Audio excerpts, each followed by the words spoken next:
পরশুরাম রাজার হ্যাঁ, বাড়ি। পরশুরাম রাজার বাড়ি পরবর্তীতে পরশুরাম রাজা, এর আগে অন্য অন্য রাজারা ছিল। ছিল এখানে। এখানে নল আর নীল প্রকৃত ছিল রাজা। হ্যাঁ, নল আর নীল। হ্যাঁ, তো এদেরকে চক্রান্ত করে পরশুরাম রাজা ক্ষমতায় আসে। উনি প্রথমে আসেন, পরশুরাম রাজা আসার পরে সুলতান সাহেব আসে, এগুলো সব দখল করে, ওনার সাথে যুদ্ধ হয়। ওনার আশা খরম ওখানটা পরশুরাম রাজার সৈন্যদের সাথে যুদ্ধ করে, করার পরে যে সৈন্যরা মারা যায়, ওখানটা ওই জ্যান্ত কূপ আছে, জন্তু, হ্যাঁ দেখে আসলাম। ওই কূপের পানি দিলে ওদের সৈন্যরা আবার তাজা হয়। তাজা হয়।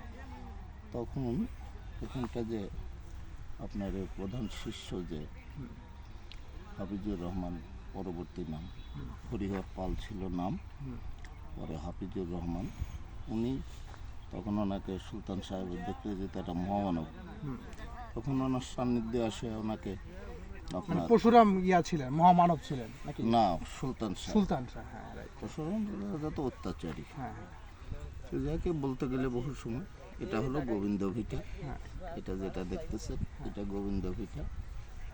ওখানটা সৈন্যদের থাকার বা খাবার জায়গাটা ছিল ওই বট গাছের নিচে, ওখানটা সৈন্যদেরই এখানটা এটা মূলত ওদের থাকার জায়গা।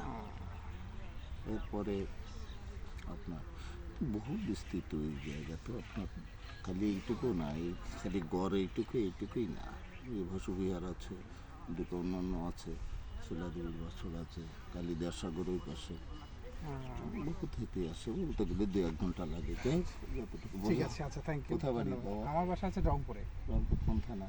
রংপুর সদরই আমরা থেকে আসছি, সদর। সদর থেকে মোলাটোল।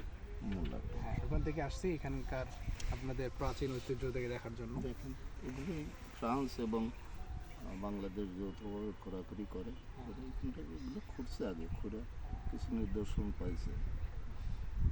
ওখানটা একটা মাটির কলসি পাইলে, তো ভরা পানি ছিল 1600 বছর আগে, মানে কলসিটা পুরো পানি ভর্তি ছিল। ভরা ছিল। তারপর সোনা দানা হারি যাবে, এগুলো তো। আচ্ছা আঙ্কেল, ঠিক আছে, থ্যাংক ইউ। আচ্ছা, আপনারা শুনলেন এই প্রাচীন ঐতিহ্যের বিষয় নিয়ে।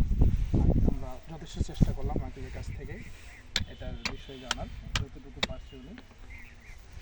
ঠিক আছে, শোনার জন্য আপনারা অবশ্যই আমাদের ফেসবুক পেজটি লাইক, শেয়ার, কমেন্ট করবেন, তাহলে এই ধরনের প্রাচীন ঐতিহ্য আপনারা অনেক কিছু তথ্য জানতে পারবেন। ধন্যবাদ। এটি হলো জীবন্ত কূপ। এই কূপের জল দিয়ে পরশুরাম রাজা তার মৃত সৈনিকদেরকে জীবিত করত। আমরা যতটুকু শুনতে পেরেছি এখানকার স্থানীয় মানুষদের কাছে, এটি হলো পরশুরাম রাজার প্রাসাদ, এখানে তিনি থাকতেন। আর এখানেরকার মানুষজন আমাদের যতটুকু তথ্য দিয়েছে, আমরা জানি যে এই পরশুরাম রাজা নাকি অনেক অত্যাচারী রাজা ছিল। ঐতিহাসিক প্রাচীন নিদর্শনগুলো সংস্কার না করার ফলে আমাদের কাছ থেকে আস্তে আস্তে এগুলো বিলীন হয়ে যাচ্ছে। তাই আমি প্রশাসনকে অনুরোধ করব এই নিদর্শনগুলো সংস্কার করে আমাদের ভবিষ্যৎ প্রজন্মকে দেখার এবং জানার সুযোগ করে দেবেন। আর এটি হলো গোবিন্দ ভিটা, আর প্রশাসন এটি অলরেডি সংস্কার করা শুরু করে দিয়েছেন, তাই প্রশাসনকে আমি অনেক ধন্যবাদ জানাচ্ছি।